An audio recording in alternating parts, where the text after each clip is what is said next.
সজনা পাতা খুবই একটি উপকারী পাতা যা মানুষের হারানো যৌবনকে ফিরিয়ে নিয়ে আসে। প্রচুর পরিমাণে উপকার রয়েছে এই সজনা পাতাতে। প্রচুর পরিমাণে যে উপকার রয়েছে এটা এমনি এমনি বলতেছি না, অনেকেই যারা খায় বা এই ব্যাপারে খবর রাখে যে সজনা পাতা কী জিনিস। সজনা পাতা মানুষের হারানো যৌবনকে এই কারণে ফিরিয়ে নিয়ে আসে।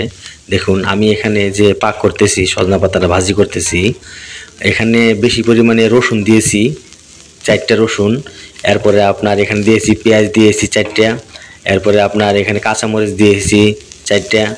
তো আমি প্রায় 100 গ্রামের মতো সজনা পাতা নিয়েছি, নিয়ে এইগুলো ভাজি করতেছি, যা আসলে মানুষের জীবনকে আরও সুন্দরময় করে তুলবে এই সজনা পাতা, যা এখানে ডায়াবেটিক্সের কাজ করবে, অনেক রোগের কাজ করবে, নানান রোগের কাজ করবে। আপনারা এই ব্যাপারে অনলাইনে ঘাটাঘাটি করে বা দেখতে পারেন যে কী পরিমাণে এই উপকারিতা রয়েছে সজনা পাতাতে।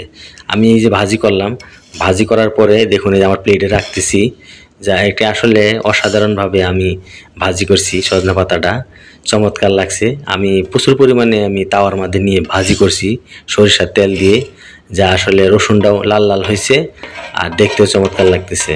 আর ভাজিটা যে করছি আমি প্রায় মনে করেন যে পুরাটাই আমি খাইছি, যা আসলে খাইলেই বুঝতে পারবেন ডায়াবেটিক্সের কাজ করবে, উচ্চ রক্ত তাও চাপের কাজ করবে, মানে কি রোগের কাজ করবে না, আপনার যৌবনকে আরও টলমল করে তুলবে এই সজনা পাতা। কেন নয়, রসুন একটি আসলে উপকারী জিনিস, এটার মধ্যে দেয়া আছে, পেঁয়াজ একটি উপকারী জিনিস দেয়া আছে, কাঁচামরিচ একটি উপকারী জিনিস দেওয়া আছে।